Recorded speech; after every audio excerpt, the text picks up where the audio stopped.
Amados, nessa noite nós vamos concluir um estudo que a gente começou no domingo pela manhã, 1 João capítulo 4. Vamos continuar a nossa leitura aqui a partir do versículo 4, tá? Vamos lá. Filhinhos, sois de Deus e já os tendes vencido, porque maior é o que está em vós do que o que está no mundo. Versículo 5. Do mundo são, por isso falam do mundo, e o mundo os ouve. Versículo 6. Nós somos de Deus. Aquele que conhece a Deus, ouve-nos, e aquele que não é de Deus, não nos ouve. Nisso conhecemos nós o espírito da verdade e o espírito do erro. Então, meus irmãos, para a gente dar um prosseguimento, ele estava falando dos espíritos, de dois espíritos distintos, As pessoas que são guiadas pelo Espírito de Deus e as pessoas que são guiadas pelo espírito do engano, do espírito do anticristo, certo? E aqui no versículo 4 ele vai falar o seguinte: filhinhos, sois de Deus e já o tendes vencido, porque maior é o que está em vós do que o que está no mundo. E o bacana é que a Bíblia, ela tem uma sinergia entre si, Então a Bíblia, ela não se contradiz. O fato dele já falar assim pra gente, olha, vocês já venceram eles, tá? Porque maior é o que está em você do que o que está no mundo. Por exemplo, aqui em Mateus 24, versículo 24, ele vai falar assim. Aqui, essa passagem, Jesus estava falando dos últimos dias, E olha o que é que ele fala. Porque surgirão falsos cristos e falsos profetas, e farão tão grandes sinais e prodígios, que se possível fora, enganariam até os escolhidos. Se possível fora. Não é o caso das pessoas que têm o Espírito de Deus.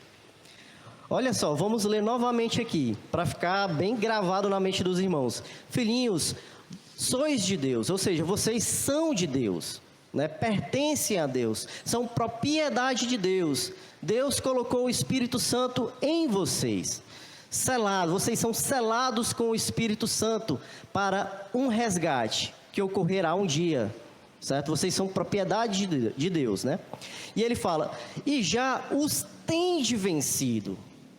Vocês já venceram os falsos profetas. Vocês já venceram quem não é de Cristo. Vocês já venceram quem não é de Deus, Por quê? Por que vocês venceram? Por nós mesmos? Pela nossa astúcia? Pelo nosso intelecto? Pela nossa força de vontade? Será que é por isso que a gente já venceu?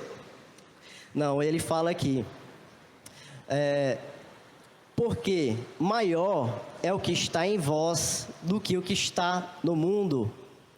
O Espírito Santo de Deus é maior do que o que está no mundo, certo? Então aqui a gente tem uma rica esperança, uma viva esperança, de que o Espírito Santo, que Deus deu para a gente, que nós fomos selados com o Espírito Santo para o dia do resgate, ele nos guiará em toda a verdade, nos livrando assim do engano.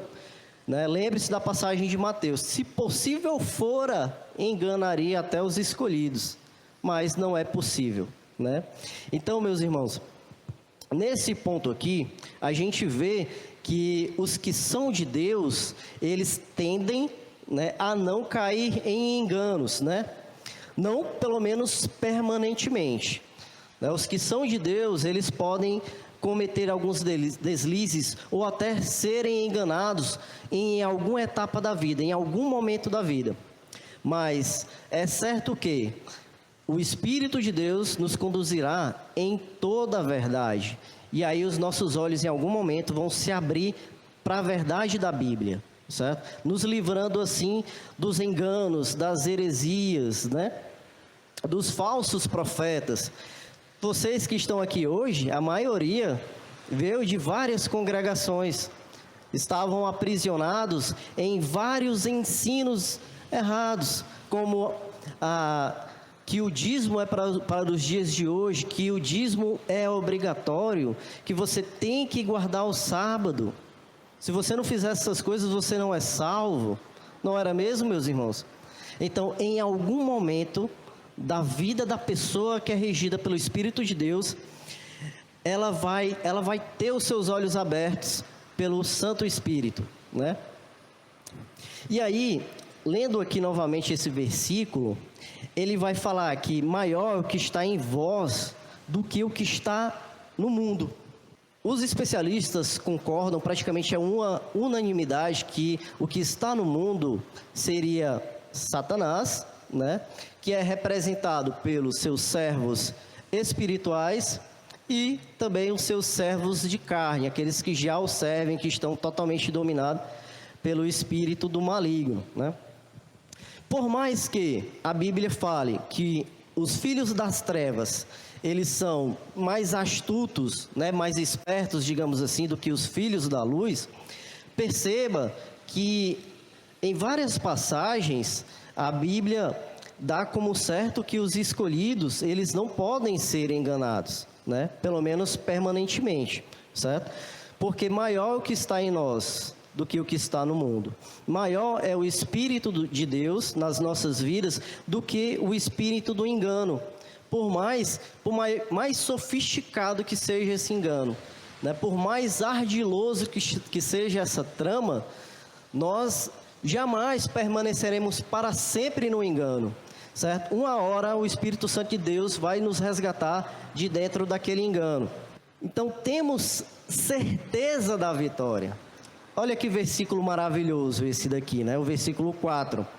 Em outras palavras, nós temos certeza que venceremos o maligno, não por nós mesmos, não pelo nosso mérito, certo? Mas sim pelo zelo do nosso Deus.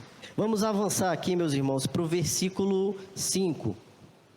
No versículo 5, né, ele vai falar assim. Aliás, o versículo 5, meus irmãos, ele está completando esse finalzinho aqui do versículo 4, né? Que ele vai falar assim, ó, porque maior é o que está em vós do que o que está no mundo, né? O que está no mundo a gente já viu aqui que é o próprio Satanás, os seus servos espirituais e seus servos humanos, né? E aí ele continua falando assim, olha, essas pessoas, né, essas entidades, esses falsos profetas do mundo são, certo? E por isso falam do mundo, das coisas do mundo. E o mundo os ouve, certo? Vou repetir aqui. Esses espíritos, né, essas pessoas que são guiadas por esses espíritos do mundo são.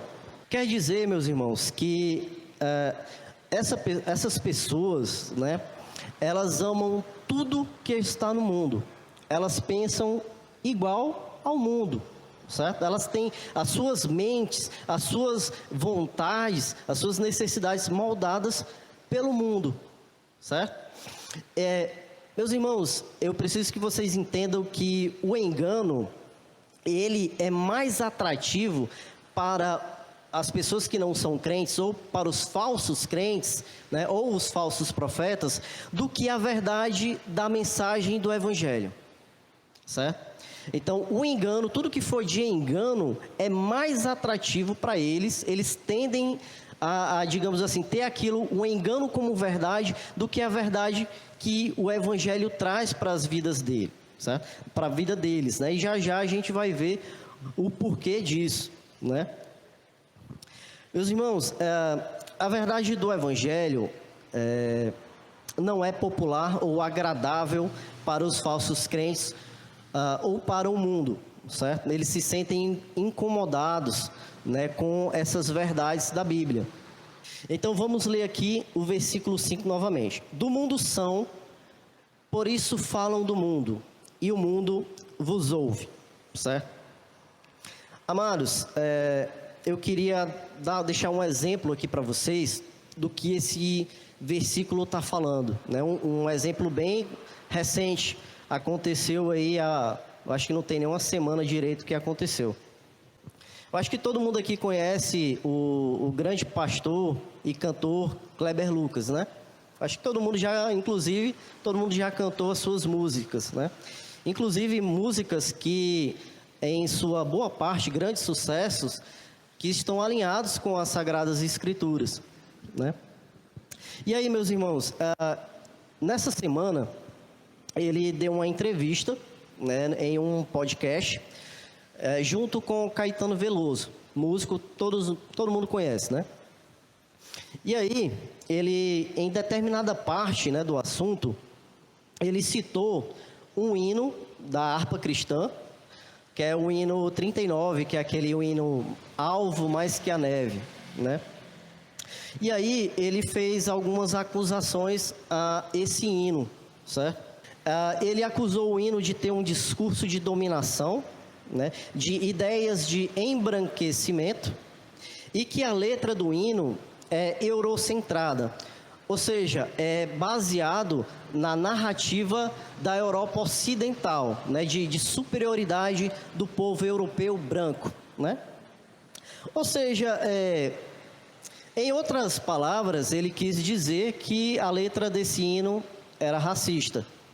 E nós sabemos, meus irmãos, que o nosso Deus, ele não faz acepção de pessoas. Todo mundo sabe disso. É algo que a Bíblia deixa bem claro, né? E, amados, deixa eu falar para vocês, deixa eu ler aqui um trecho, inclusive, desse hino, né? Que a gente cantou tanto esse hino aqui, né? Já na congregação. Vamos ler aqui um trecho desse hino, né? Bendito seja o Cordeiro, que na cruz por nós padeceu. Bendito seja o seu sangue, que por nós ali ele verteu. Eis nesse sangue lavados, com roupas que tão alvas são, os pecadores remidos, que perante seu Deus já estão. Alvo mais que a neve, alvo mais que a neve. Sim, neste sangue lavado, mais alvo que a neve serei.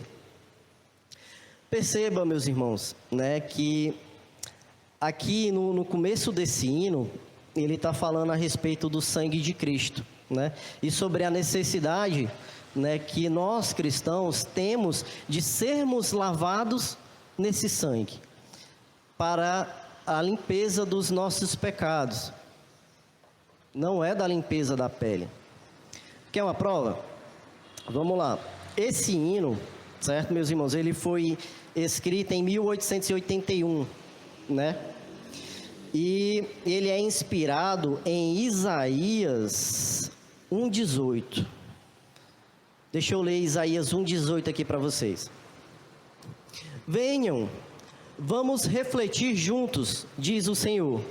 Embora os seus pecados sejam vermelhos como o escarlate, eles se tornarão brancos como a neve.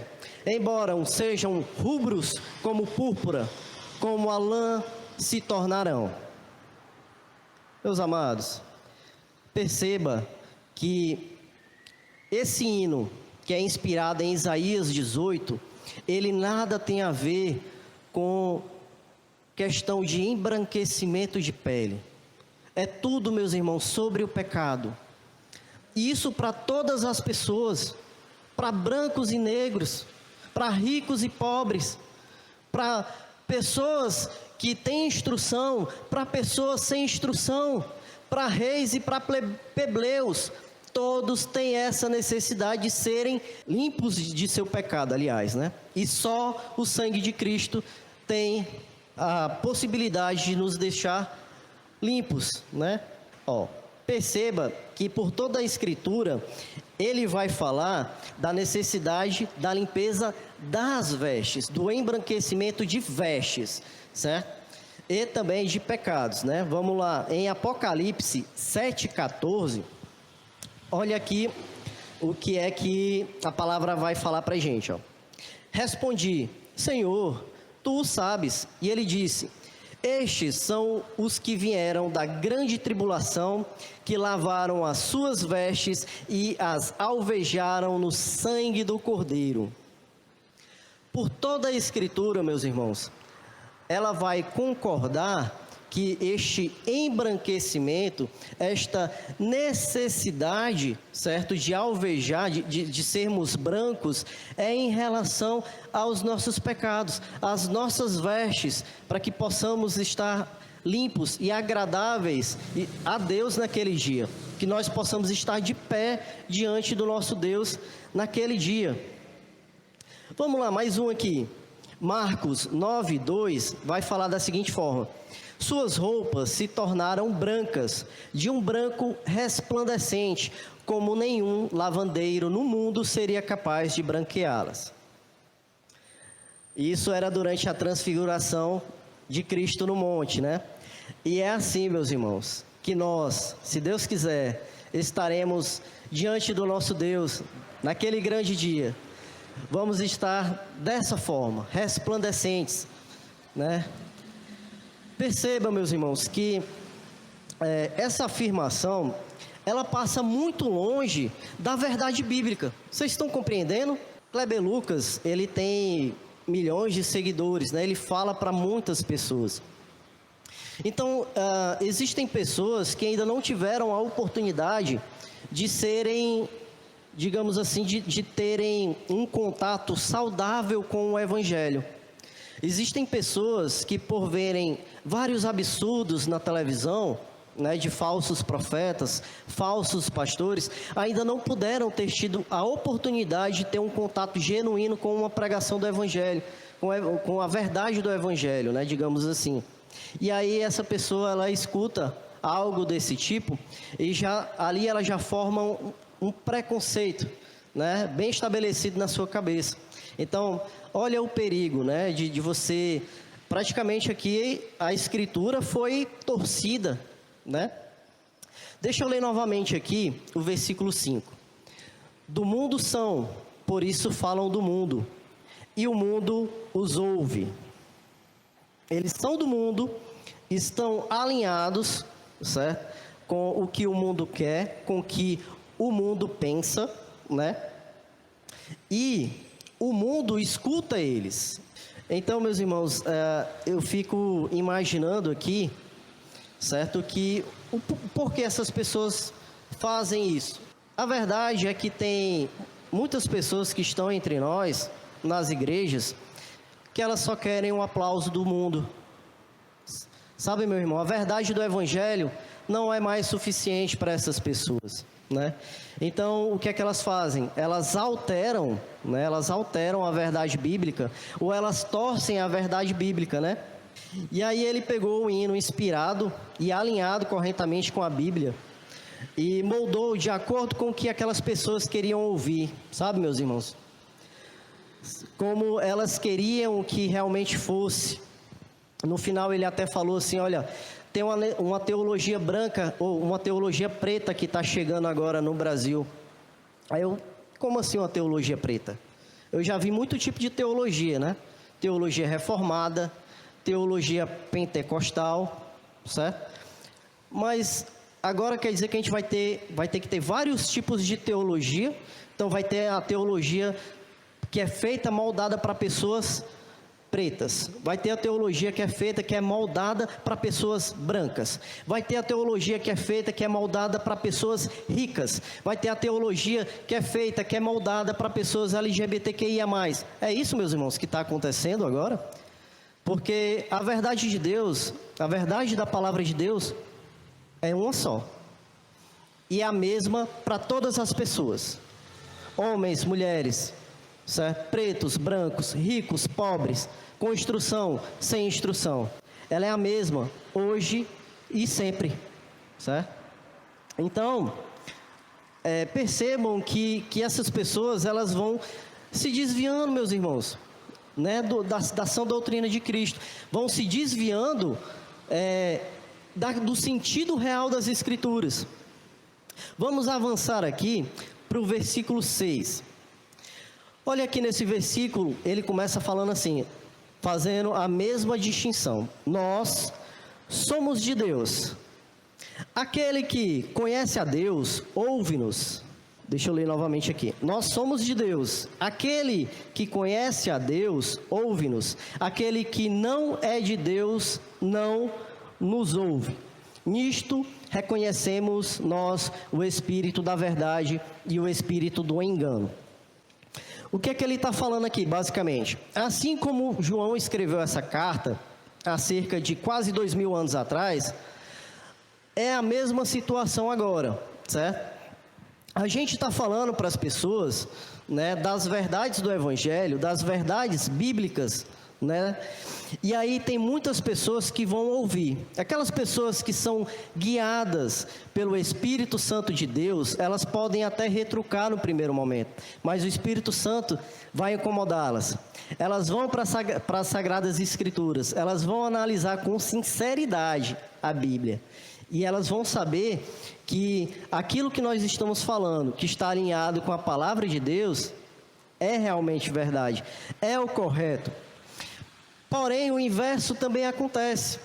Por mais que a gente esteja alinhado aqui com a palavra de Deus, por mais que João estivesse alinhado, né, com as palavras de Cristo, com os evangelhos, né, ele estava falando naquela época para aquelas pessoas, mas elas não queriam ouvir.